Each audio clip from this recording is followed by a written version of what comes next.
Пайгамбарымыз сол мақамы Махмуд, сол мәртебеге иеленеді қияметте.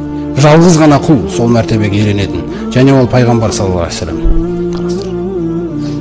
Сондықтан қиямет осындай қиын болғандықтан қанша білім алыңыз, қанша нәрсені оқыңыз, егер бір адамға бір нәрсе үйрететін болсаңыз, Раббысымен байлаңыз оны бірінші орында.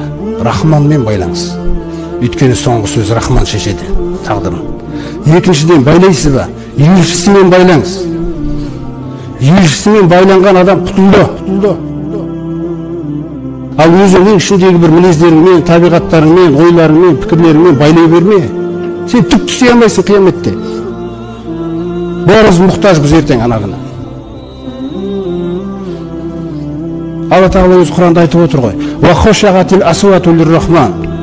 Махшарда дейді, дауыстар деген өшеді дейді, жоқ дауыс. Фала тасмау илля хамса. Ей пайғамбар, тек қана аяқтың дыбысын ғана естисің дейді. Ештеңке жоқ қолда. Не болар екен? Пайғамбарымыз саллаллаху алейхи вассалам өзі айтқандай, хатта ана ла адри ма юфалу би дейді. Мен білмеймін менімен не істелетінін.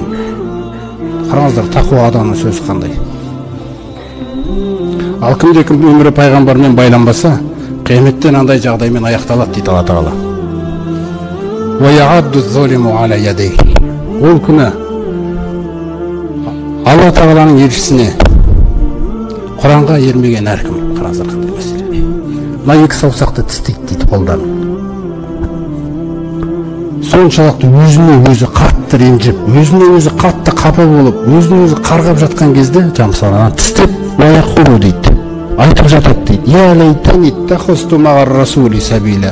Әттеген-ай, елшімен бірге жол ұстағанымда ғой. Сол сөзді айтады адам. Ол сөзді бүгін айту керек.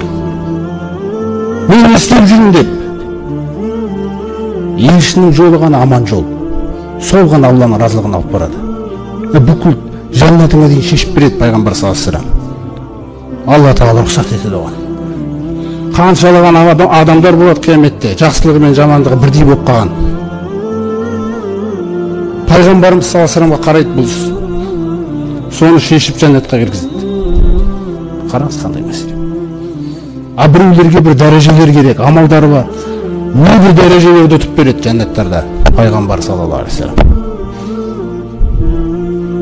Өмірің зая кетпес үшін, байланысың дұрыс болу керек, байланысың заяға кетпейтін байланыс болу керек мына өмірде. Ешбір күнің заяға кетпеу керек та. Қашан пайғамбар саллаллаху алейхи вассалам байланасың, сенің өмірің бүкілі пайдалы өмір болады.